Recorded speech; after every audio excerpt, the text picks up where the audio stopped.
got Hans with us. And the way that this came about is last Friday, the Green Room launched our first ever First Fridays, which is basically a rotating art exhibition, whereby we have an exhibition for a month at a time, and each month we relaunch a new exhibition. And that's how I got chatting to Hans, and I realized that Hans had started a side hustle that appears to be working, which is already quite a big achievement. But not only is it a side hustle, but it's an art-related side hustle, which has got to be the hardest hustle to make work.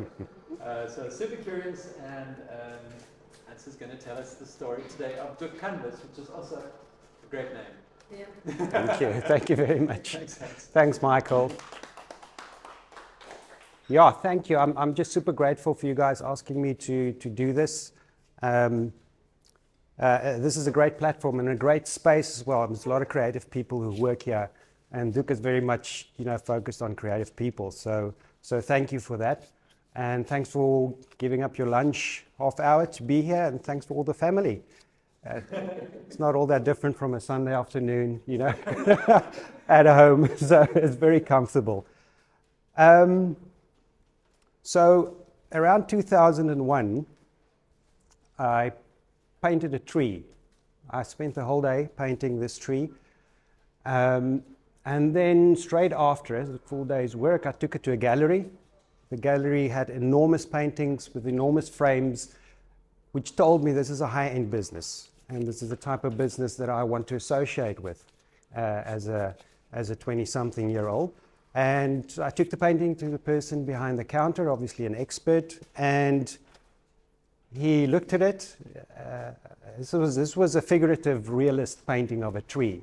He turned it around and he looked at the tree upside down. He turned it right side up and he gave it back to me. And he said, "You know what? My 4-year-old niece can paint better than that." So this was harsh criticism and a harsh review of my work, because I do have some artistic talent and I can paint to a certain level. But what it didn't teach me in that moment, what I only realized later, was that when it comes to commerce, when it comes to selling something, there is a certain standard, there's a certain minimum that I have to reach for people to actually pay for my work. But there was another talent that I do have, and something that this person could not really crit, and that is I'm a good writer. I have written for various newspapers, Daily Maverick, Mail and Guardian, Sunday Times, and also for the Herald in PE, and the Hour Times, which was the community paper of Jeffreys Bay. So I'm from Jeffreys Bay. Well, I told Liv before we moved here from Cape Town, she asked me, "How long, what age were you when you went to Jeffreys Bay? Because you tell me you're from there." I said, 16. She said, "You're not from J Bay. Why do you tell people you're from J Bay?" I told her, I've got to be from somewhere, So I mean, strictly speaking, I'm from the West Coast and Kimberley. So I'm South African. Let's leave it at that.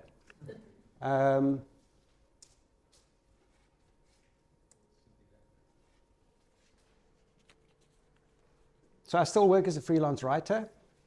But what's been with me, from an early age is an entrepreneurial sort of wanting to sell stuff.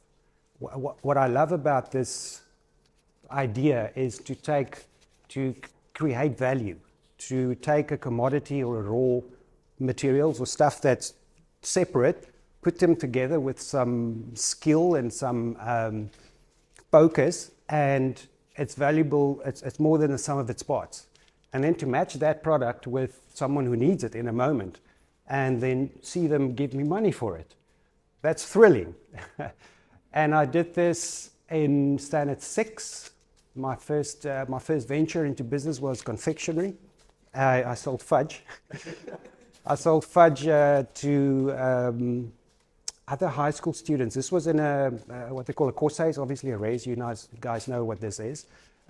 What a wonderful audience for my type of product. The lunch in that courses was minuscule. It was short. It was tiny. So my best time for sales was just after lunch. So I would rock up there with my 5-liter ice cream bucket full of fudge. It was made over the weekend. And from my cupboard, I would sell it to the guys coming out of the dining hall starving, just wanting some sugar because their blood sugar is so low. Breakfast is not that great either. And whether by design or whether I thought this through, the first pieces I sold was very big, and the guys loved that. And then I saw I can make it smaller, and they kept paying the same price. So there was a little marketing sort of fluke that happened. But I think these are all lessons. And from the fudge, what happened? I bought a bicycle. So I turned this boiling sugar in a pot into a bicycle. I mean, that was thrilling. So that was the previous slide.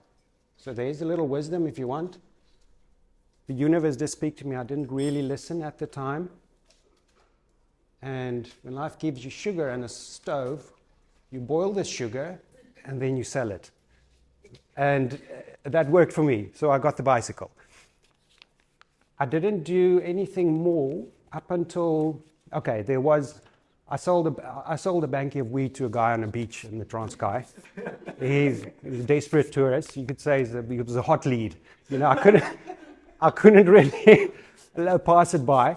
And that was thrilling as well. It was money in the pocket. Luckily, that was the only transaction in the underworld of drugs that I managed to pull through. And staying in agriculture, actually, 3 years ago, I got that itch again, that itch of let's sell something, let's market something. And living in Cape Town in Glencairn, which is next to Simonstown, up against like a hillside, steep hill, but with a bit of space. The house was on stilts. Underneath the house, there was a lot of space. And I decided I'm going to spend, look, as a freelance writer, you have a lot of spare time. That's why it works. That's why the headline works as well. How I started an art supply business in my spare time. I do have a lot of spare time. So I terraced that incline, and Cape Town is full of inclines and little, valleys and things. I terraced it and I got in about 7,000 rands compost. Obviously, I think my girlfriend would have the exact amount. It was around there. A lot of compost. I got it all in there, and I planted mainly lettuce. So I paid R1.50 for a lettuce seedling from Western Cape Seedlings, and the lettuce grew well in the Cape winter, but they grew really well in the summer. And I opened a WhatsApp group. Within about a week, I had 20 WhatsApp group members in the neighborhood, all wanting lettuce, and grew the lettuce, harvested the lettuce on a Wednesday morning, and I sold it to them with the proposition of this is fresh lettuce, because I harvested it this morning. Had a nice packet, and I delivered to their door. And that thrill struck me again, because I would come back after about 20 minutes or so delivering stuff, and I had 600 Rand cash in my pocket. Lettuce is profitable. And it was just like, I love this, because money is important to everyone. Money, you could say it's not all about money, it's a lot about money. It's rent is money, living is money. If you want to play the game, you need money. And next level is the street, and that's not, that's not pleasant. So to receive money for this work I put in was to me again, I love this, the marketing, the brand, the logo, the dealing with the clients, and all of these things I really liked. And then we moved. It was a small yard. The market was small. The actual neighborhood was small. So it was never going to be like a flourishing business. And we decided to come to Jeffreys Bay. I wanted to come home. I miss the surf. I miss the wind. Cape Town is windy, but it's a different type of wind, And so we came here. I was totally into agriculture at this point, and I wanted to, I had an idea to turn the vacant plots in Jeffreys Bay into squares of letters, basically. And then I'm close to the target market. I just walk up and down the street and I'll deliver your letters. I wrote a business plan. I went to see the municipality. I got a logo going, got the name going. And I arrived here, and this just illustrated to me the difference between theory, what's going on in my head, and what I create on the computer, and practice, what's happening on the ground, if you excuse that pun. And I started speaking to people. I had arranged with an estate agent she owned 5 plots in Paradise Beach, and I would plant my stuff in Paradise Beach. She said, great guns, let's do this. I get here, I go with her to the plot. She says, oh no, this one, I'm building a house here for my daughter. Damn, so that one's out. Go to another plot. She said, listen, I might actually sell this plot. Boom, another plot gone. The practice is different from what I thought was going to actually happen. And little by little, my dream also kind of became very small. Not just that, it's expensive to cover that amount of space in compost to grow the lettuce. Water is expensive. I have to get the water to the plot. There's not a water, I wanted to get the water from the neighboring houses. They lock their taps in J-Bay for various reasons. So I had to overcome that hurdle, and I thought, let's think smaller. I love art. I've always loved art. And what if I just bring it down a level? From wanting to be a fine artist and a selling fine artist and a professional artist, what if I just made the canvases and sold that? I've been in a canvas workshop where the canvas is stacked up to the ceiling, and I think anyone who draws or paints, that's like catnip. You're like, this is great, I can make a mistake. This is the new beginning. Right here around me. It's white, it's stretched, it's made of wood at the back. And we moved into the house. There's a double garage. The car, there's always furniture being stored. I was left with a quarter garage. And I said, this is just perfect. This is a space I can use. And I talked about this. I'm saying, I'm going to start this thing. I'm going to call it Duk. Duk is, maybe just where this comes from. The material that canvas is made of is called cotton duck in English. It's got nothing to do with a duck. The duck never comes into play. The word duck comes from the Dutch word doek, and a doek is cloth, fabric. So the early Dutch people were the first ones to, maybe not the first ones, but they were definitely first maybe in line to sail all around the world. So they made a lot of sails out of canvas, and they called it these doeks. And the artists loved the canvas to paint on because it was a lighter than to paint on a board, and they wanted to go big, make the logo bigger, always go bigger. And so they used the cotton duck canvas, and that then I thought is a great name for Duk. Now, what happens when you don't know a craft and you want to sell the product? You have to learn the craft. I didn't know how to make proper canvases. It was definitely a case of I had these canvases that I bought from a Cape Town manufacturer, looking at it and say, how difficult can this be? This is staples at the back. This is, you pull it, you get canvas pliers. It's not that hard. I can do this, Once again, theory and practice was different. I would stretch the canvas, and at dusk, after a day's work, it would be tight. It would be like a drum. And I wake up the next morning and it's pop, it's loose. And my heart would sink. What went wrong?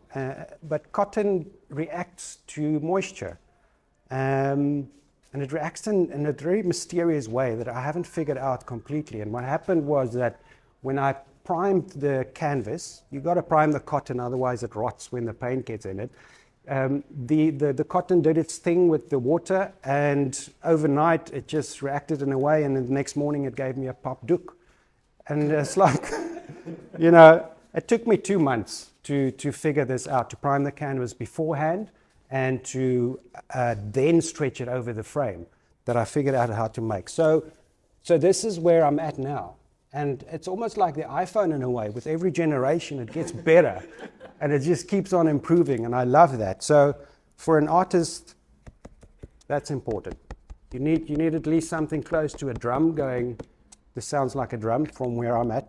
And I had to figure out how this was all like flinters back here, and I had to figure out how to staple it and everything. And like I said, this took weeks.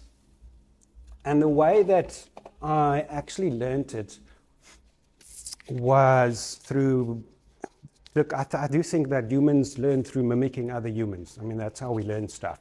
That's how I learned to surf. So I've looked at the very good surfers in J-Bay surfing. You know, I'm in the water, I'm looking at what they're doing. And I became the average surfer you see before you right now. And that was through looking at them, you know. And I thought about, like, where's all the knowledge? And it's on YouTube. And you sometimes hear they're like, oh, you watch a YouTube video and you know how to do it. But it is actually like that. The knowledge is there. It's just floating around. And I went onto YouTube and I did the first searches for, how to stretch canvas.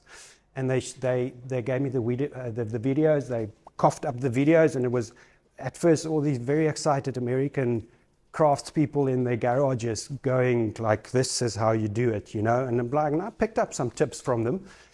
But then I discovered Japanese craft people videos. Let me call it that. They call it like processes. And it would be in these like you look at the little building from outside, it looks like nothing in Japan. But then they go inside with the video and they record like a half an hour video of a Japanese craftsman making a shoe, and no soundtrack except him knocking his hammer, him cutting the leather, and I just got completely sucked into these videos. You know, I would like literally for an hour just watch this guy make, it was either furniture or a samurai sword, all sorts of things. And then I thought about, you know, like, I'm not an artisan, I'm a writer. But there are certain principles that I could pick up from these guys. Things like discipline, patience, you know, just focus, just like, and finding they are so like passionate in what they do, and you see it in their craft.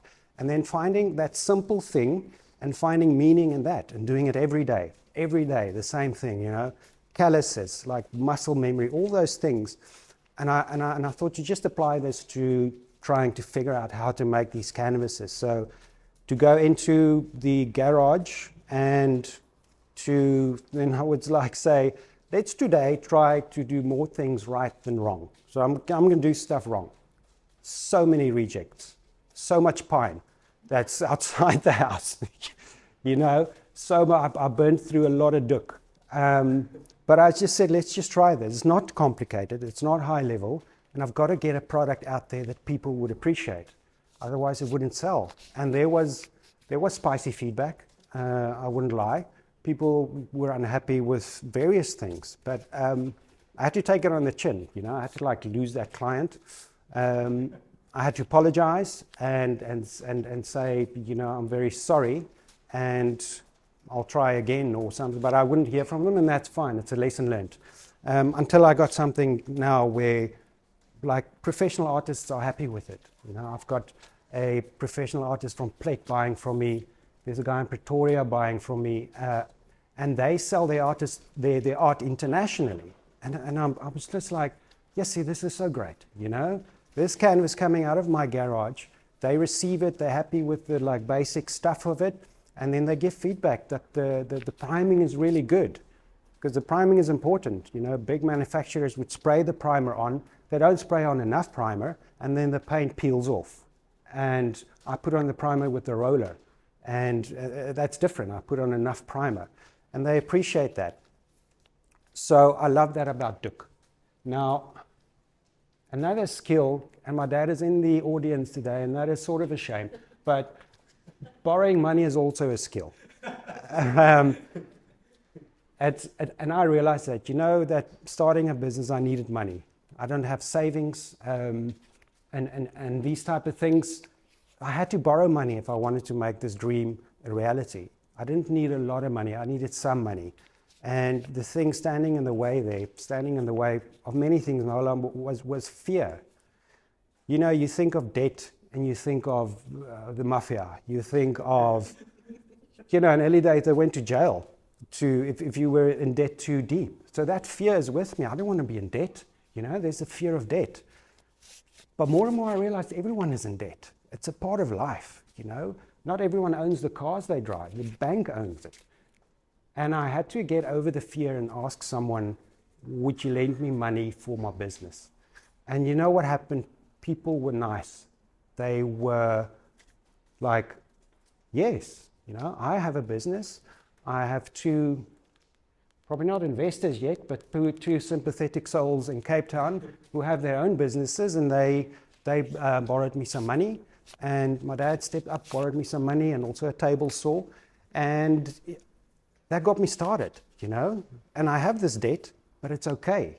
It's a part of life, and there's a way to manage it and to just for me to work. And with that work, I show intent, and hopefully I'll have a great profit at some point. Then I do see my time is running out almost, but I think just finally, and within the theme of the green room, the waves of emotions. You know, I've struggled with emotions my whole life, and the type of emotions that would hit me like a wave. And starting this business was a very emotional, is still a very emotional venture. I have to speak to people.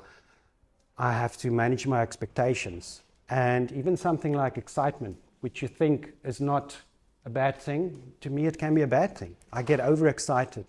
That breeds expectation, and that sets me up for disappointment. And then I have anger, frustration. Anxiety is like an ever-present, an evergreen one that I also have to know that I have, and to know that it's something to be overcome. Otherwise, I won't achieve what I want to achieve. You know? And I think a lot of people struggle with that anxiety, and they just sort of live with it. And for me to do, like, this is not very comfortable for me, but to do it means like I take a step forward. Rage, obviously, but I think finally, I think the most important emotion within this venture of mine is trust. And I have to trust myself. I have to trust I post the right things on Instagram. You know, I have to trust that I will be able to pay back the sum of money at the end of the month. Somehow I have to trust that someone's going to order a duk. And I just have to trust that I'm on the right path, that I'm doing the right thing. And that is just having faith, you know, that is just like something I can't put my finger on. I just have to wake up every day and trust that this day is going to work out the way it should work out. And it has been, you know, it has been. Like, Duk to me is just standing here seeing slides of the logo, you know. I got an order today, and I'm just like, wow. I send out an invoice, and there's the money, and I send the Duks. And yeah, and it's so to me, I'm grateful for that. And being in J-Bay, you know, I served 3 hours this morning, and I'm just like, this is this is a dream. This place is a dream, you know, to be here, to be doing these things. I'm happy to share it with you guys. I'm really glad you came, and I think, yeah, just thank you for listening.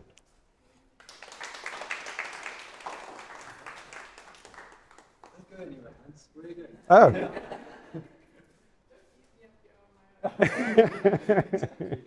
That's quite a hard act to follow, someone who I can see is clearly a writer and an amazing storyteller.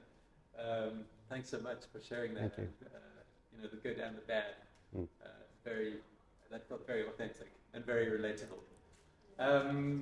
Cool, so let's open up the floor, as we always do, to some questions.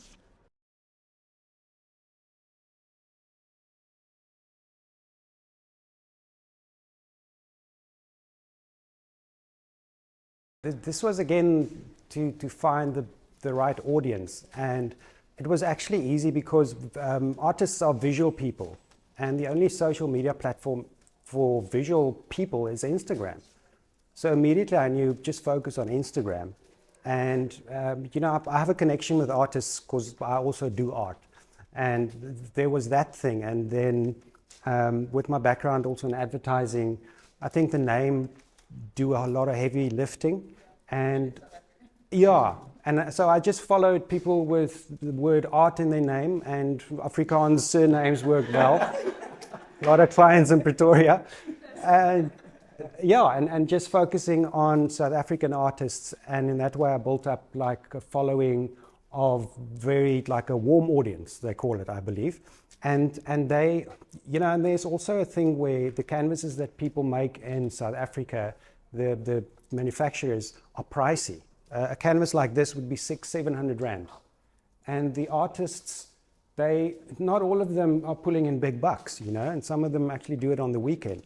And this is like a real problem. And I can offer it at a bit more of an affordable price. You know, I've got to keep an eye on my margins. But if you look at a high end, they want a certain type of wood that's light and that wouldn't warp at all, you know, and would last like 1,000 years. But not all artists need that, you know. Not all artists are going to be exhibiting in the Tate or whatever. And so I use pine, which is absolutely fine, if you excuse that little rhyme.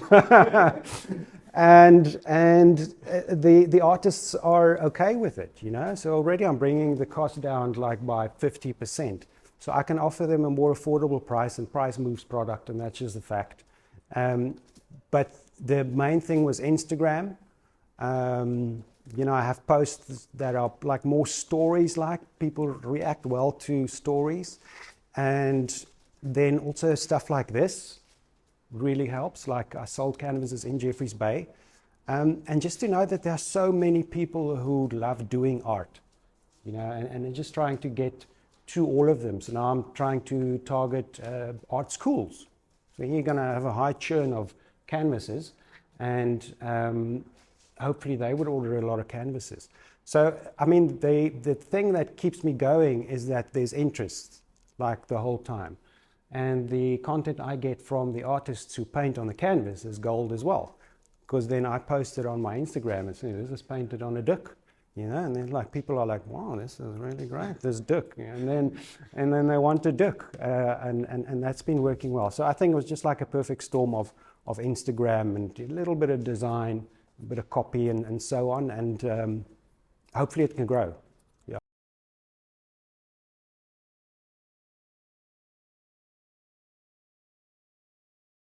And setting up duck. I think the equipment was costly, you know. So borrowing that table saw from my dad was a big thing. And I gave it to you. You see how miracles happen. And then my own fear, my own anxiety. I'm not going to get this right. This person gave me money, it's in my account. I'm not going to deliver to them. And then a thing that I've always done, and that's to quit.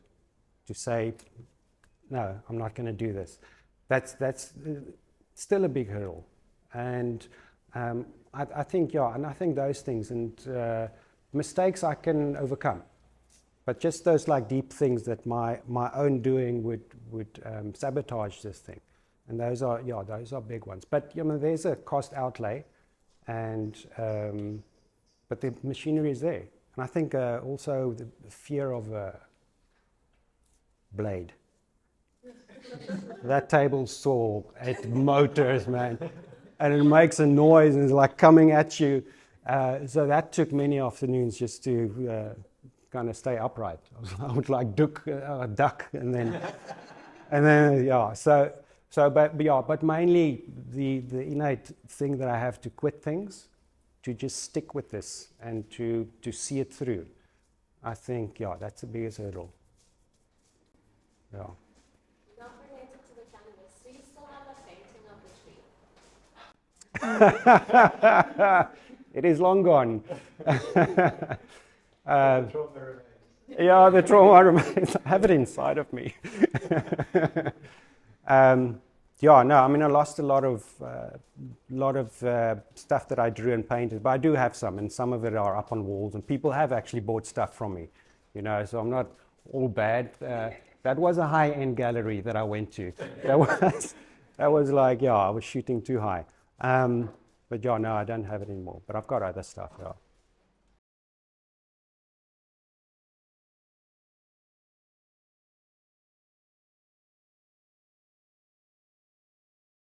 I think the biggest advantage for me coming to Jeffreys Bay is actually Afrikaans and Afrikaans people. Because I'm Afrikaans, and I came here and I could just speak to people in Afrikaans, and there's like this immediate like comfortability. And J Bay is a largely Afrikaans town, so I had the ability to like really kind of speak to people. Where in Cape Town, people are a bit more closed off and doing their own thing, and so that's a big thing.